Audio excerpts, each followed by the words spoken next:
Welcome everyone, and thank you for tuning into this Future seminar.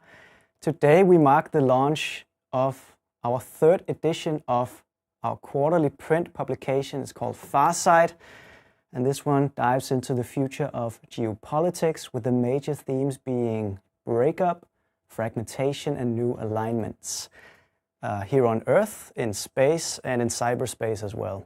We've invited two guests to help us bring out some of the highlights from the publication. First, we take a trip to the cosmos with Katrin Metcalf out of Tallinn University of Technology.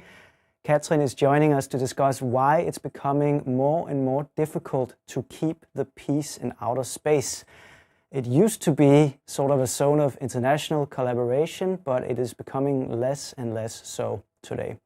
In the second part of the seminar, we are joined by my good colleague, futurist Timothy Shoup, for a talk about what he calls the democratization of destruction. What that means is that new technological advances are lowering the threshold for individuals to cause a lot of havoc and damage. What does that entail for the future? We'll discuss that with Tim in the second part of the seminar. My name is Kasper Skovgaard Petersen. I am the head of publications here at the Institute. And to those of you who might be new to us, we are an independent, non-profit futures think tank working across the spectrum of future studies and foresight. We've been doing so since our founding in 1969. So once again, a warm welcome, and we'll be right back with Katrin Metcalf.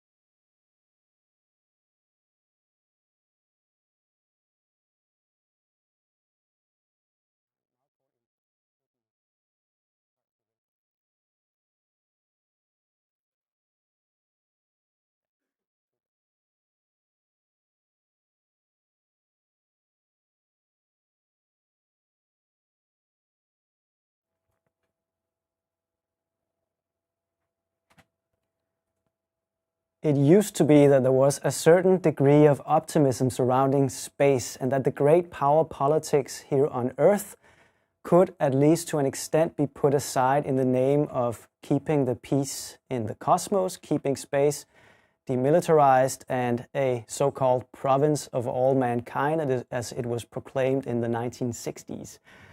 This ideal is becoming increasingly complicated, perhaps even impossible.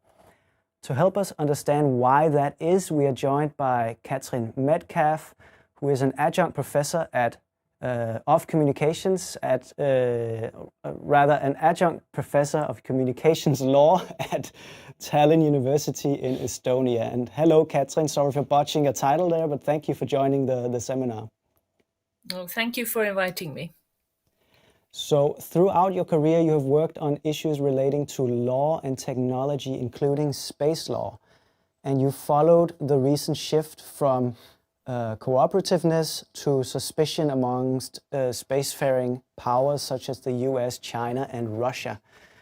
When you and I spoke for an interview you gave for Farsight, you told me that in the decades since the 1960s, as the novelty of space has worn down, so have the hopes that space can be a place that transcends the geopolitics of Earth. Can you explain what you mean by this and what you believe has caused this shift? Well, first of all, it's true that when the space age started, we had the sort of deep Cold War. To some extent, it's surprising perhaps that it was possible then for the space nations at the time, it was really just the US and the then Soviet Union, to agree on a number of space law principles and general principles for the use of space. Maybe the surprising thing there is really how come that it was possible to reach agreements. And different authors have different explanations. It's probably so that space was seen as something so new and different. You didn't know exactly what your adversaries, were doing. So it was better to have some rules to actually create some kind of order, even if that meant you had to follow these rules yourself.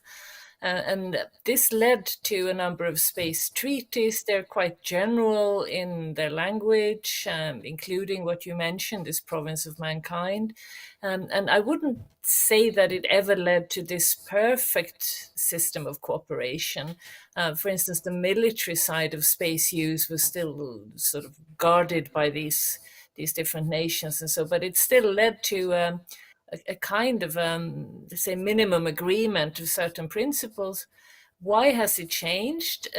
Few different things that may explain this. One is that space has become more commonplace, that we have lots of space technologies used daily. We have a number of private actors. This doesn't mean that there needs to be more conflict, but it means that it's becoming less special space. And then it's more likely that different kinds of disagreements, disputes, different understandings will be noticeable also in space. That's the sort of understandable, but maybe not so negative explanation. But then obviously we also have just a really poor geopolitical climate. And as space is becoming all the time more important for different issues on Earth, then this poor climate is also very noticeable in space. And I think this latter explanation is where we're really seeing now lately why it's less likely that there will be any, for instance, new major space treaties agreed or anything like that. It's simply to do with this poor climate. Right, and so if we look at recent developments here on Earth, we could take the war in Ukraine as an example. How has this war specifically impacted the situation in space? One could say it hasn't directly impacted it more than it's impacted the general poor relations between states, as it is, with poor relations just on all issues. Maybe what is space related in this conflict could be that we've seen how relevant space is. We have a number of different examples. We have the systems for space communication, this satellite Starlink systems that Elon Musk has given Ukraine the use of. So this is a kind of a nice way of seeing this importance of the private sector in space, how this can also have this importance in a war situation. We also know, all of us, I guess, saw these images of the Russian tanks lining up outside Kyiv in the early parts of the war. These satellite images, they came from a private company as well, images that were available sort of for everybody to see through private activities. So we see how space is sort of playing a role. At the same time, we haven't really seen any sort of as much maybe as could have been expected of attacks or so. And when I talk of space attacks here, I'm maybe mainly thinking of cyber attacks on space assets, which is something that is one type of space attacks, and perhaps the most likely space attack, because few countries have the actual ability to do physical kinetic attacks in space. And we haven't seen as much cyber activity, cyber attacks, perhaps, as people thought in the early days of the war. So I think this war has, when it comes to space, it's probably highlighted the importance of space. But when it comes to whether it's made the climate worse or better, so I think, as I said, this is just the general worsening of the security climate due to the war. Right. So you mentioned cyber as sort of a new dimension, linking, causing new threats or challenges in keeping the peace in space. What are some of the other big challenges for people working in the field of space law that perhaps didn't exist in the past, or have grown to become major challenges now that they didn't used to be? Here again, I will say a bit the same as what I mentioned, that there are two sides to it. One is the how to say, the more mundane, perhaps, which is this with the private activities in space. This is very important for lawyers because the space treaties that were written, as you mentioned in your introduction, in the 1960s and 70s, they are very general in their tone, which isn't problem, and it's also not a sort of a mistake or a fault of these treaties, because the idea was that they would be complemented by national legislation and also by guidelines and other sort of instruments to explain what these terms meant. So that sort of this specification of these terms took perhaps longer than what those who drafted the treaties had hoped for, and that has been accelerated because of private activities in space. Because when it's just states having relatively few activities, it's okay. It sort of works to deal with things in a diplomatic manner so that you don't have perhaps so clear rules, but when something happens, you deal with it. That kind of way of solving problems or dealing with any issues don't even have to be just problems. It doesn't work with the private sector. You want them to have legal certainty before people invest. You want to know, how do I go about finding out what's allowed or not? So it's challenging for space law and for the space community to deal with this now mixture of very important private companies and still states. And when it comes to states, many more states. So you also need to have a system by which you can hear sort of the views and so of more than just, as it was in the beginning, for some time, two, and then with European nations coming as a block, maybe we could say for some time we had some three actors, but now we have many more. So that's the one side of it. And then the other side is this more linked to security, where again, we have this link with the cyberspace, because what do we use satellites for? What do we use space for? Well, it's communication, it's positioning, like GPS and other positioning services. It's various kinds of remote sensing imagery from space. All of these things are, to a very large extent, dual use, which means it's very difficult to divide what is military and what is civilian use. We're using exactly the same technologies and often the same hardware and everything. So this also means that these notions that are quite vague about what you can do and what not, they take on a greater importance. And all of this then against this background of a poor geopolitical climate in which it's unlikely that there would be any binding new treaties agreed. So it's all sort of happening. We need more rules, we need more specific rules, but the climate for making those rules is worse than it has been before.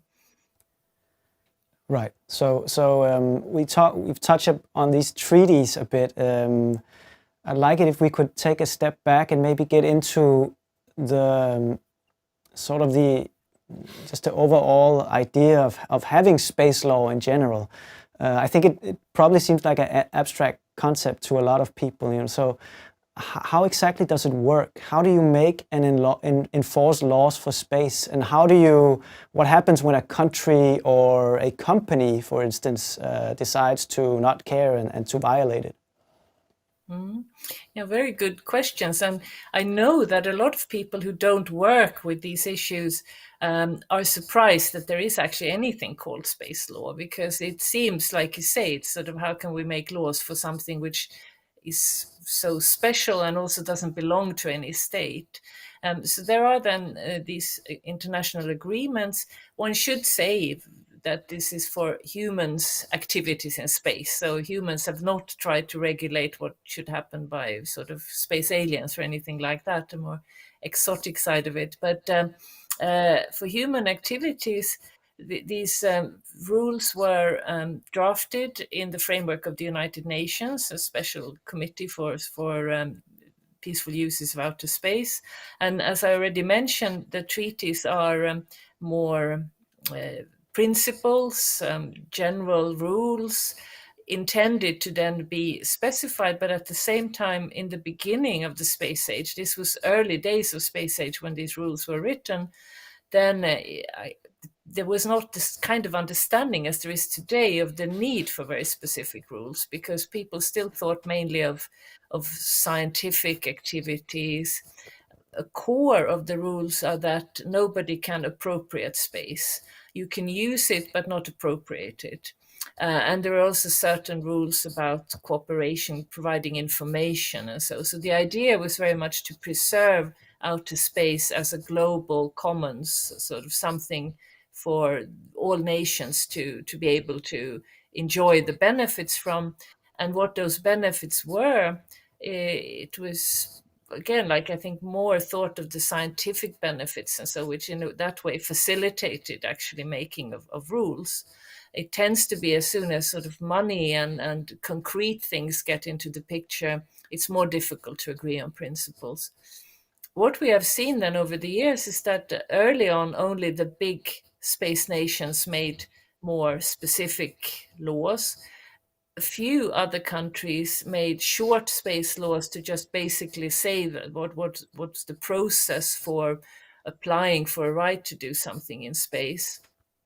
And why this is important is that one of the principles to make it possible for having this sort of joint and cooperative spirit was that countries are responsible for their subjects. So if you have private companies doing something in space, the country from which they come, and there are different ways of finding out which this country is, whether it's where you have your activity or the citizenship or the launching country and so on, that country is responsible internationally.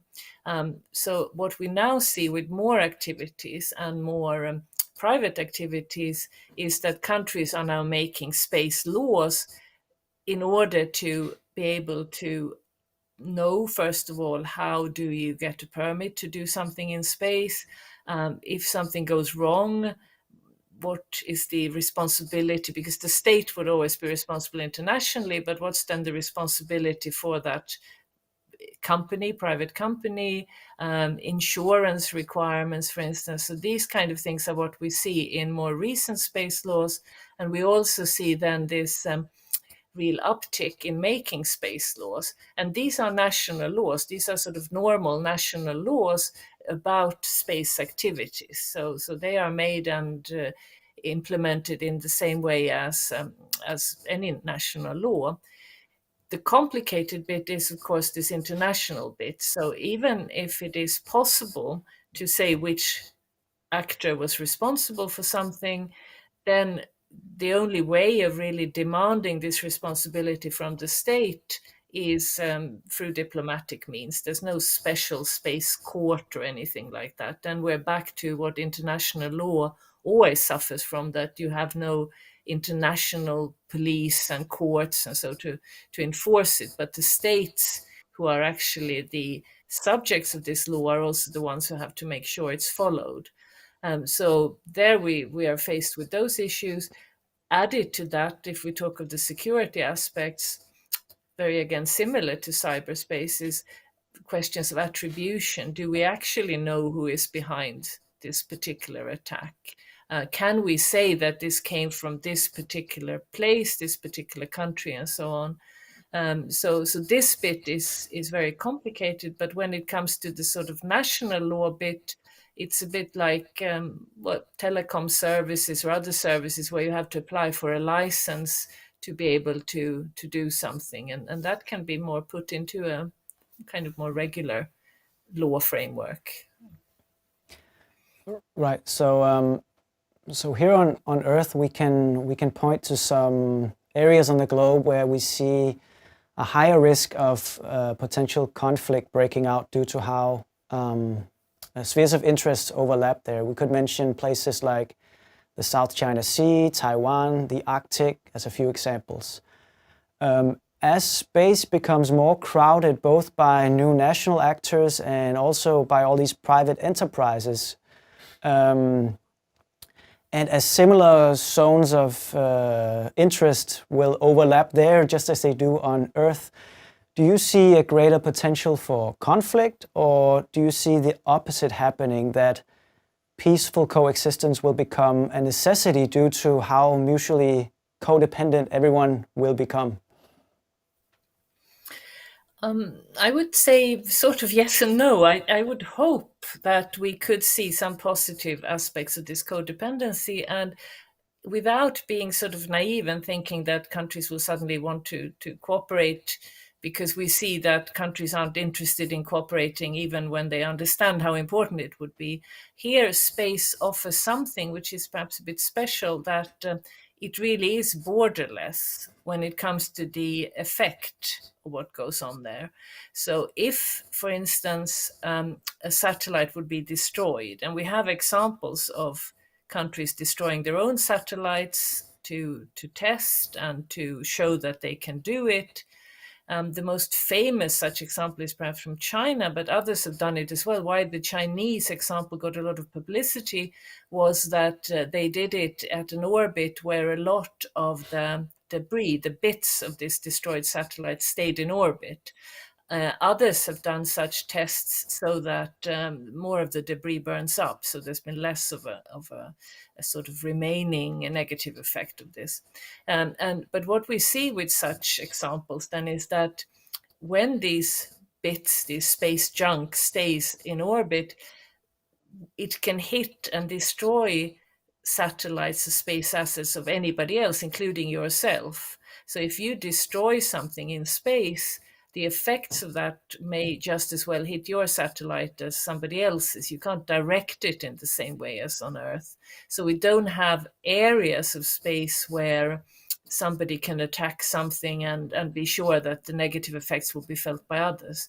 So this means that hopefully countries will think twice about doing something. Also, these kind of services that we get from space, say weather services, warnings of hurricanes and so on, are really useful for everybody. And again, you don't really know, it's not that specific. You can't say that this particular satellite only warns about storms that are going to be hitting the US and not China, for instance. It doesn't work like that with weather forecasting. So countries do have this interest in maintaining, if only for egoistical reasons. That doesn't then mean that, because again I come back to why cyber attacks may be more attractive. So if countries have this ability by destroying the what a satellite is doing, which may be beneficial for others, then here I doubt that there is much of this sort of feeling or philosophy of withholding attacks and behaving responsibly. So I think, unfortunately, the reason why I'm not so pessimistic about huge space attacks is not because of countries wanting and understanding this is an area where we should work together. It's more the practical side and looking out for your own interests.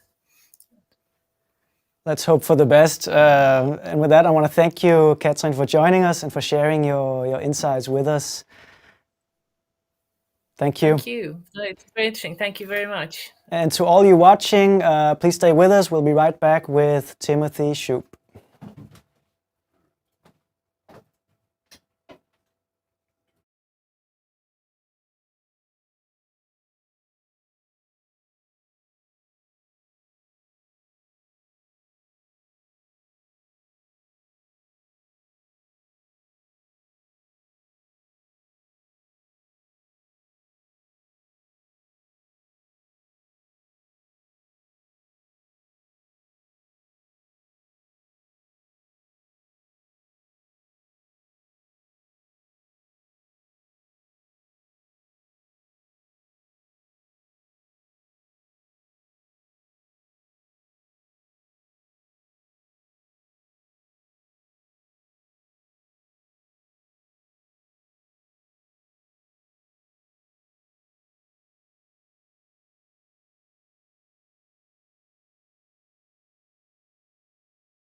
We're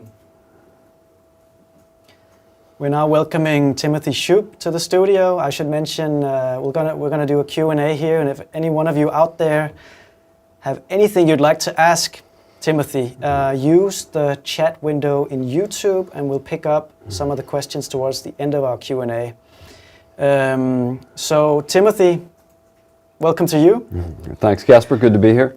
You are a futurist here at the Institute, and you specialize in a number of things. Long-term strategic planning, scenario thinking, technology, geopolitics, and emerging risks. I think that does it, right? That's that covers it in a nutshell. Yeah. Excellent.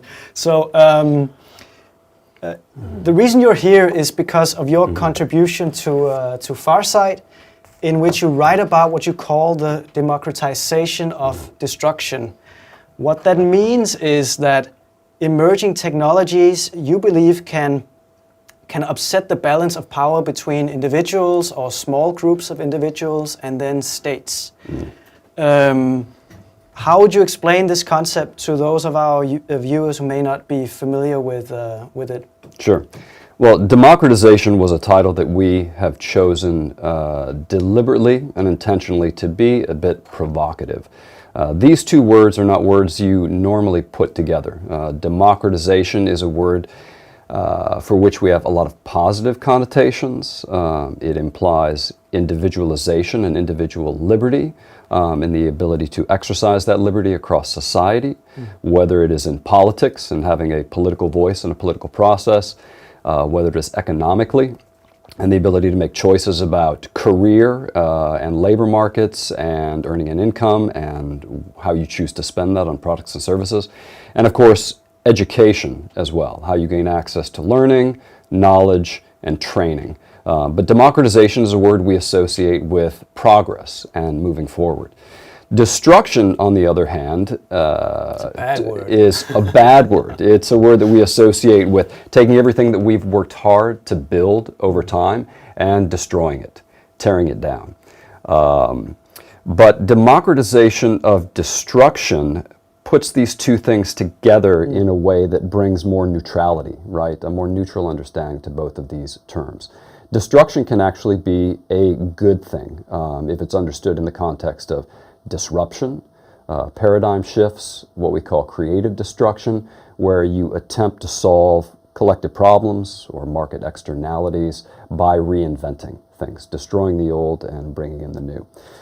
As we put these two terms together and talk about democratization of destruction, what we really mean is how the proliferation of a variety of emerging technologies is really changing the game and allowing non-state actors, smaller and smaller groups, and even individuals to exercise and project power to do things that previously only nation states could do. Often large, politically powerful, economically rich, and educated nation states. So the democratization of destruction sort of captures that idea in a nutshell. And so you've spoken about it in a sort of high-level abstract sense, but what are some of these technologies where the thresholds required to use them in a competent manner are declining, and what are the risks associated with this development? Sure. Well, it's important to discuss what we mean by thresholds.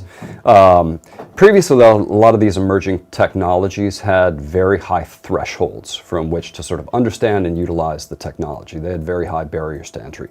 It often required a technical PhD, often from a globally leading university, followed by a career within academia, often running a laboratory supported by millions of dollars in funding and a team of researchers, and if everything went well, a Nobel Prize eventually for discoveries, right? This was what it took. This was the threshold to sort of utilize a lot of what we now consider emerging technologies.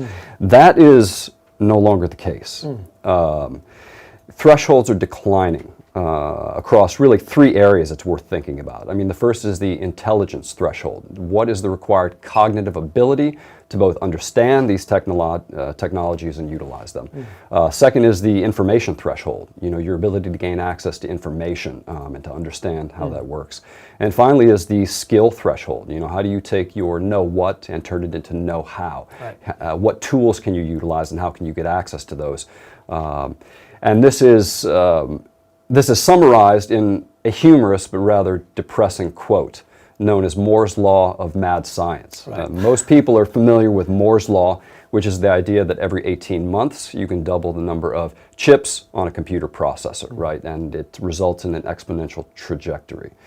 Moore's Law of Mad Science says that every 18 months, the minimum IQ necessary to destroy the world drops by 1 point. Since when? Where are we now? Well, this is not something that has been sort of charted in the way Moore's Law has, where people go through IQ tests and figure out the scenarios to destroy the world. But the point is, when we talk about thresholds declining and the democratization of destruction from the proliferation of these technologies, that is sort of what we mean. The most salient or interesting example probably comes out of the area of synthetic biology and the way that is being rolled out potentially into garage biology. Meaning the ability to cook up something within your garage. So it is, if we think about pandemics and the next global pandemic, engineering-wise, it's theoretically possible, right, to create a pathogen which combines the lethality of rabies, right, 100% fatality rate, the incurability of Ebola, for which there is no vaccine, the contagiousness of the common cold, which spreads like wildfire through populations, person to person, aerosolized, and the long incubation period of HIV, where you become infected and you're able to transmit the pathogen long before you realize that you're infected. So right? a super virus. A super virus, right. A super bug, right? If we're entering a world, right, through democratized destructive technologies where this type of result is achievable over the next 5, 10, 20 years, it raises a lot of interesting questions beyond just technology itself and how we think about the future.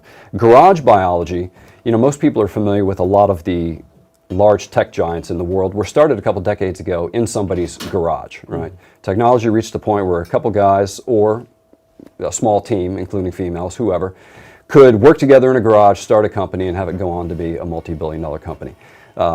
Synthetic biology, in the form of garage biology, will increasingly enable whether it's small groups of highly motivated individuals with ideological goals, or even curious teenagers who kind of just want to see what's happened, to realize outcomes that, again, previously might have taken a technical PhD, followed decades later by a Nobel Prize. So, if this is true, assuming this is true, and we're moving towards this future, it will have endless ramifications. Let's talk about the trade-off between freedom and security, to take one specific example. Well, where do you see this moving if individuals are able to cook up superbugs in their own garage? Well, so the democratization of destruction, and again, synthetic biology, engineered pandemics, superbugs are not the only example, but it's one of the most interesting. But the democratization of destruction raises a lot of very interesting questions about the future of society and how we think about collective values. So at CIFS, we work not just as a futures think tank, but as a global advisory firm. And when we are discussing potential collaborations with our clients, we always have a high-level discussion about three key value drivers, right? Quality, speed, and cost, right? How high of a quality do you want the project to be in terms of final deliverable? And of course, they always say the highest, right? How quickly do you want it to be done? Well, it needs to be done very, very fast. Okay. What's your cost and budget considerations? Well, we don't have a whole lot of money. And what we always come to is that you can't have all three. You gotta pick two. There's always going to be one you have to sacrifice. It's a trade-off. If you want it quick for a low price, it's not going to be particularly good quality, and so on. This is a crude analogy, right, for thinking about the future of societies and collective values and sort of the questions that emerge out of the emerging risk landscape for geopolitics. But I think it's a useful parallel, right? When we are moving into this world where these possibilities or scenarios exist, there's three value drivers that you have to think about and where the trade-offs are. Privacy, liberty, and security, right? How much do we value individual privacy and the ability of other actors in society, whether it's governments, businesses, or your fellow citizens, not to know things about you?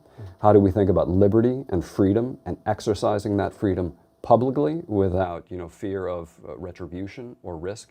And how do you think about safety and security, your own personal well-being? Previously, in geopolitical relations, the nation state played a principal role in protecting these three areas, or at least determining them. But when we're thinking about the democratization of destruction and these emerging risk technologies and the fact that nation states might not be able to maintain a monopoly on power, it raises interesting questions about the trade-offs. And most likely, in some form, we will have to acknowledge that you can't have all three. You're going to have to make sacrifices. Scary prospect, but something we need to think about. So how can future studies help us do this? What does, and we are a future studies think tank, how can future studies and foresight help heighten our understanding of these potential futures and these trade-offs we need to consider? Well, for me, future studies, and the reason why I do what I do on a daily basis, is giving up completely on the idea that the future is predictable, right? That if you just have enough data, if you have the right model, you can determine what the outcome is going to be. Future studies and foresight is more about considering uncertainties, scenarios, risks, and how you think about them in a more enhanced way in the present. And whether it's plausible scenarios or wild cards and black swans, what does that mean for you now? A couple interesting considerations that might come out of this democratization of destruction technologies. One is the race for technological supremacy. If we are living in a world where first mover advantage is key, and any actor, including a state actor, believes that their adversary, whoever that is and however they think about their adversary, is on the verge of a breakthrough, a technological breakthrough, it creates an incentive to do a first strike, right? To act before your adversary achieves, right, that permanent breakthrough and inhibit that adversary from doing that. Whether it's in artificial intelligence, synthetic biology, quantum computing, molecular nanotechnology, and so forth. And it also creates an incentive to engage in automated decision-making, to give up more and more decision-making power to algorithms which can act faster than individuals or governments can. The issue with that is, as we've seen previously in flash crashes on Wall Street, sometimes when you have autonomous agents interacting with each other in complex systems, it results in extreme tail events that nobody thought would occur. And unlike flash crashes in publicly traded securities, the stakes are a lot higher when geopolitical considerations are at play. So we're running out of time, so my last question to you, Tim, before we move on to some of the audience questions. Well, I did write three things, but let's take one thing that you want people to think about when it comes to the future geopolitical risk landscape. Well, let me combine a couple things very shortly. The role of the nation state is in question, and we may be moving into a world where nation states collapse and dissolve completely if they can't maintain the social contract in the face of democratization of destruction. And the key takeaway for that is that we in society will have to acknowledge the trade-offs in these three areas around privacy, liberty, and security. Right, excellent. With that, I think it's time to go to some audience questions. Thank you, Timothy, for sharing your research. Thanks, Gaston. Let's see what they have to say. So the first question here is from Jonathan Davis, who asks, what could replace nation states if they collapse? You've been talking about this, so what comes after? Well, that's a great question. A lot of people would say rather than moving toward one world government, right, or a single overarching body, that we're moving in the direction of decentralization. And if nation states are no longer able to maintain the social contract and protect their citizens, the so-called one world government or a unipolar world order probably would not do that either. It may look something like a more decentralized technological and biological immune system. What that looks like in terms of the architecture is difficult to say, but individuals may increasingly think about being very proactive about how they manage technological and biological risks before they become exposed to those. So what does that mean that it will exist at the city-state? I think it might exist more at the individual state and in a digital state as opposed to physically. But Here's an excellent question. It's right up your alley, Tim, and I love it. It's from Thor Nielsen, who asks, what are ways that this doesn't end in the inevitable doom of mankind? Okay, so just to make sure, we are not forecasting the apocalypse. Right. We're not forecasting that we're all going to die. That is not the point of raising these questions and addressing these issues. So the point is that technology is changing the game, and it is empowering individuals in ways that are both positive and negative. That will have long-term consequences for governments, nation states, and societies. And it will also change the way that organizations think about strategy and long-term planning and the geostrategic considerations and geoeconomic dependencies they have. What is the future of their business models, their supply chains, their customer bases, the markets they focus on, and their vulnerability to changes in those things? What is their competitive landscape, and how might whatever competitive advantage they have or believe they have change in a variety of potential futures? So we're not sitting up here doing a desktop research or a thought experiment of how the world is going to end. Right. There are a variety of global catastrophic and existential risks beyond just these things, but the point is we wanted to be provocative to raise questions about how this could impact geopolitics and the relationships of nation states and how they project power. Right. Here's an interesting question from Arnab Deb. Thank you, Arnab, who asks, do you think the rhetoric surrounding the democratization of destruction is maybe as dangerous as the prospect itself? Might such rhetoric lead to actual technological arms races between geopolitical blocs? Well, there's always a discussion of how much you should be open about these possibilities. I mean, Vladimir Putin himself has already said that the race for AI, whoever wins the race for AI wins the game geopolitically. I mean, Vladimir Putin is very aware of this race. At the same time, when we talk about the three types of thresholds, including the information threshold, the genomes of smallpox, and Ebola are already publicly available online. And the idea that we should either suppress speech, drive ideas underground, not have a public conversation or discourse about these risks and the potential of these risks, I think actually increases the risk over time rather than reduces it. If we get these ideas out into the open and have a discussion about what could occur, I think we reduce our risk rather than increase it. Right. I'm afraid we have to end it here. We're running out of time, but I want to thank you all for tuning in. Thank you for all your excellent questions. We have a few more here, but I'm afraid we can't get through them all. Thank you, Timothy, for coming in and joining me here. And I know you have a bit of a cold, but you made the journey anyway. Thank you, Kasper. Good to be here. Appreciate it. Thank you to Katrin for joining us on air to talk about the space law and geopolitics of the cosmos.